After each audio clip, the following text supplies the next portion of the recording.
Hi, I'm Alex Howards, and welcome to day 2 of the Decode Your Nervous System 5-day video series. And in today's session, we're going to be exploring the mental patterns and triggers that can be driving nervous system dysregulation. If you haven't already, please do watch yesterday's session first. Day 1 is really important foundation to understand where we're going to be going in today's session. To say a bit more about today, we're going to be exploring 5 mental patterns that drive your nervous system. These are ways of approaching ourselves, approaching other people, approaching the world around us that drive our nervous system into a dysregulated place. We're also going to talk about 4 types of thinking or mental patterns which perpetuate nervous system dysregulation. So our system may already be dysregulated, but these are the thoughts and patterns that stop it coming back to a place of balance and ultimately coming back to that healing state. To very briefly remind you, we talked yesterday about how your nervous system can be in a state of stress or healing, the importance of cultivating that healing state. I talked about the difference between acute stress and chronic stress, and we briefly touched on Professor Stephen Porges' polyvagal theory. I then also talked about the therapeutic coaching model of the 3 bodies, mental, emotional, and physical, and how one of the key focuses of this video series is to make the unconscious conscious so we can decode your experience and then open up pathways towards healing. But if you haven't already, as I say, do watch yesterday's session. So today we're primarily focused on your mental body. And particularly what I'm going to talk to you about is 5 core mental patterns. These are ways of thinking, ways of relating to ourselves, ways of relating to other people, which are inherently overstimulating, dysregulating, unsustainable, and often perpetuate these unhealthy cycles. Now, before we come into these 5 core mental patterns, one of the things that people often ask is, are we born this way? Or do we learn these patterns? Are they nature or are they nurture? So my experience is that all children come in with their own unique differences. I'm a father of 3 daughters, and they're 3 quite different beings. Although they've been ultimately parented by my wife and I in relatively, I think, simple ways. So I think my observation just in my own family life is that we come in with different tendencies and ways of being. And the experiences that we have in life also shape how we respond. Now, we may come in with certain instincts, but also how we're responded to, what we do, what works, what doesn't work, then become our default patterns and tendencies. And it may also be the case that some of these patterns are ways of responding to traumatic experiences, where they're almost ways of, they in of themselves, they are their own ways of trying to protect us or ways to keep us safe. In my video series, Decode Your Trauma, I talk about 3 core emotional needs and how, in a sense, a lot of the ways we become developed as people is an attempt to try and meet those core emotional needs for ourselves. So that's another way of thinking about these patterns. So the 5 patterns we're going to talk about are a helper pattern, an achiever pattern, perfectionist pattern, anxiety pattern, and controller pattern. You can have one of these patterns, you can have 2 of them, 3 of them, 4 of them, or you can have all 5 of them. And I'll talk about them briefly in a moment. Then we're going to come to each of these patterns in some more detail. And for today's worksheet, you'll then see that there's a bit of a checklist to see which of these patterns are the most familiar for you. The key point here is that these ways of responding, they become unsustainable. And because they become unsustainable, our nervous system becomes dysregulated, trying to sustain, trying to keep these patterns going. So a helper pattern is where we define our self-worth by what we do for other people. We're constantly trying to win validation, love, care, support by being there for and doing for others. Now, it's important to say, and this is true of each of these patterns in its own way, obviously being a helper is not inherently wrong. The point is not that I'm proposing we live in a world where no one cares for or helps other people. The point here is, are these patterns being lived in a way which is sustainable? If we're consistently giving to others when our body is saying no or stop, our nervous system has to start to speed up. Because remember, the point where acute stress becomes chronic stress is where we have to keep sustaining being in that place. The achiever pattern is where our self-worth is defined by what we do and what we achieve in the world. The more we succeed in our career, or the more we succeed in the activism work that we're doing, or the more that we people respond to us in a way that they see us as successful, or whatever that might mean, the more we're trying to win that sense of feeling enough. The challenge is, of course, that it's never enough. And there's so many stories of people reaching the pinnacles of success in their area and then turning to substances or whatever it may be to try and fill the enormous void that's left that they thought was going to be filled by that thing they were trying to achieve. Again, wanting to achieve is not wrong. I would say that hopefully the great experience you have going through this video series is because I'm driven and I want to create the best quality work that I can. And that needs to be done in a way which is sustainable. Perfectionist. Similar to the achiever, but when the achiever pattern, we are particularly focused on the outcome. The perfectionist is focused on the way that we get to the outcome. Everything needs to be done right. There's a right way and a wrong way. And if you do it the wrong way, that means that you're wrong and you're not enough, or whatever it may be. And so there's a kind of constant obsessing over details and over trying to get things right, do things right. Again, you can see how that becomes very unsustainable. The anxiety pattern is where we're constantly trying to think our way to a feeling of safety. If I go round this enough times in my mind, then in my emotional, physical body, then I'll feel safe. The trouble is there's never an end to how many times that we can go round on something. And the feeling of safety that we are seeking can't be found in our thinking. It actually comes from relaxing our thinking and coming more fully into our body. The controller pattern is where we try to build a sense of safety by being in control of ourselves, being in control of other people, being in control of the environment around us. And that controlling pattern can make us, in a healthy expression, a good leader and someone that can make things happen and can sort of take control of uncontrollable situations and sort of move them forwards. The challenge is, of course, we can never fully be in control of everything that's happening. And the very attempt to do so is dysregulating to our nervous system. So let's go through each of these in a little bit more detail. And then I'm going to come to a checklist of questions. You can download your worksheets and then you can see how many of these may be true for you. So helper pattern. We define our self-worth and we meet our emotional needs by what we do for others.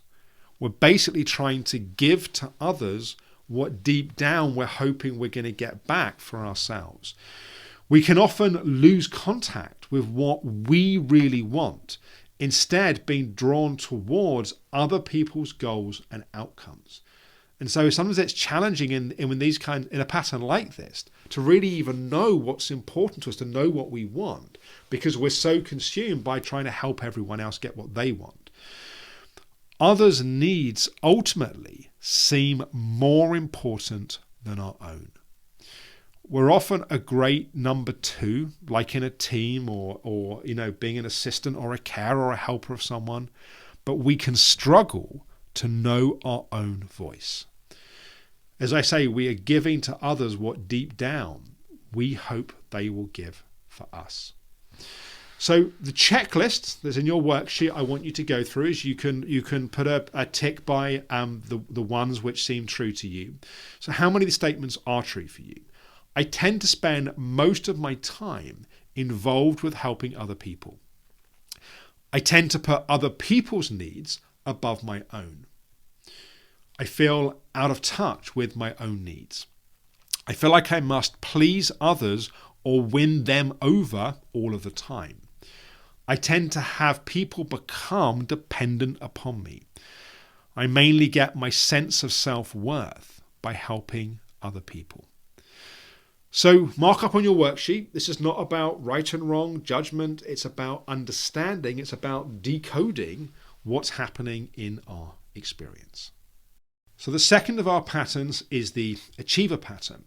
This is where we define our self-worth and earn the love of others by what we do, by what we achieve in the world.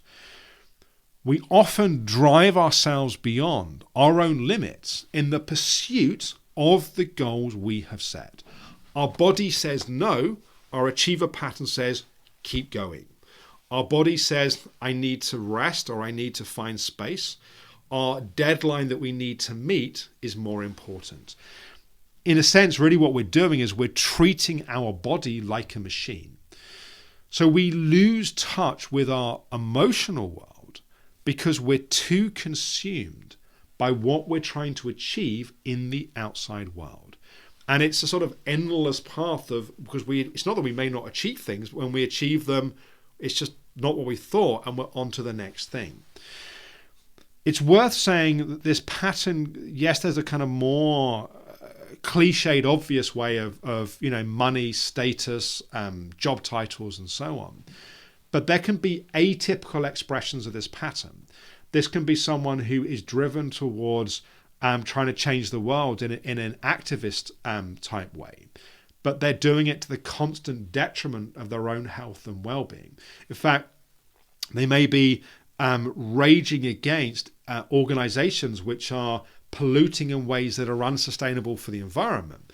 But the very person that's fighting that is living in a way that's unsustainable to their own nervous system. So, and that, again, this is not to say these patterns are wrong. We need people to fight for causes. We need people to care about making things happen in the world. But it needs to be done in a way which is sustainable. So the checklist here is, I have high expectations of myself and those around me. I am highly motivated to achieve the goals I've set in my life. I mainly get a sense of self-worth through my external achievements. I tend to be driven to obtain status and attention. Being seen as a failure is one of my greatest fears. Coming across as having my shit together is important to me. So again, on your worksheet, mark up which of these are resonate for you and feel true for you. Third pattern is the perfectionist pattern. This is where our self-worth and our safety in the world is tied to doing things the right way. Doing the right thing, in a sense, feels like a measure of us as a person. A phrase that we may find ourselves thinking or saying is, if a job is worth doing, it's worth doing right. And when we do something wrong, we feel unsafe. We feel like in some way we are in danger. And this is, again, is not to say there's not such thing as right and wrong. The point here is that our sense of value, our sense of safety is disproportionately tied to doing things the right way. So again, my question for you is, how many of these statements are true for you? So I tend to have high standards for myself and others. I feel like I'm always trying to get it right. I can feel like a bad person if I do not get things right. Or I mainly get my sense of self-worth through doing the right thing. So again, mark those up on your worksheet. And let's come on to the next one. The next one is the anxiety pattern. This is where the world feels like an inherently unsafe and dangerous place. And the way to stay safe is to stay in our minds. We tend to have a lot of mental activity, which at the extreme can lead to feelings of depersonalization. Depersonalization is where we're in such a heightened state of anxiety, we don't even feel our emotions. We can even have feelings like kind of unreality, or like we don't exist, or like the world is not real in some way. So we live in our heads, not in our body. As I said a bit earlier, we try to think our way to a feeling of safety. And we'll talk about that a little bit more when we talk about the emotional body in tomorrow's session. So again, which of these questions are true for you? I have experienced high levels of anxiety from a young age. I have a high perceived sense of danger, i.e., you see danger when it may not actually be there. I don't feel I was given a sense of safety as a child. Or I might appear to do daring feats and appear fearless on the outside, but this is an attempt to overcome an inner fear and anxiety. This is what's called a counterphobic pattern, that we do the things we're most afraid of to try and persuade ourselves that we're not afraid. Or I feel I cannot trust my own inner guidance, opinions and views. Or I'm attracted to authority, but distrustful of it at the same time. So again, mark up on your worksheet which of these statements feels true for you. So our final of the 5 patterns is our controller pattern. This is where we feel like the way to be safe is to be in control. That if we show our vulnerabilities to other people, they will reject us or they'll use it against us in some way. There's also a sense that we can't let other people lead, because if they do, they might lead us to a place that we don't feel safe or we don't feel comfortable. Ultimately, with the controller pattern, there is a fundamental absence of trust of life and trust of other people. And so let's see which of these statements are true. If people saw my vulnerabilities, they may take advantage of them. If I want a job done properly, I need to do it myself. The world feels scary when I'm not in control. I'm a natural leader, and in times of crisis, people look to me. And finally, you have to be careful who you share your weaknesses and vulnerabilities with. So again, mark up in the worksheet which of these ones feel true for you. Now, the key thing here is that we all have these patterns, some versions of these patterns running in our lives. It's not right, it's not wrong. Each of these has a gift. And I should say at this point, people sometimes say, Alex, I get 4 out of the 5 have a positive. I can see the achiever, the helper, controller, perfectionist. I mean, not necessarily controlling, but leading and taking charge of things. But Alex, please can you tell me why the anxiety pattern has a positive quality? So excessive overthinking and anxiety is, of course, problematic. But not having an ability to look into the future and think about what might not go to plan, or what might end up being a difficulty or a problem, not having that ability is a real problem, because some of the things we worry about might happen. The very fact that we worry about them allows us to protect ourselves and other people from that.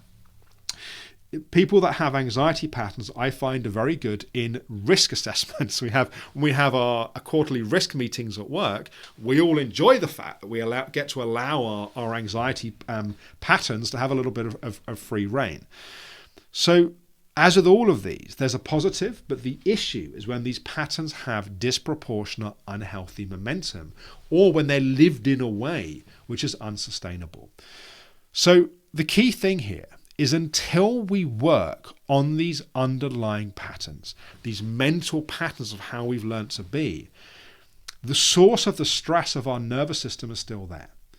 these patterns are driving our maladaptive stress response. If we're constantly trying to achieve and to help and to constantly overthink and to get things right and control what's happening, you can see how our nervous system becomes and sustains being in a state of dysregulation.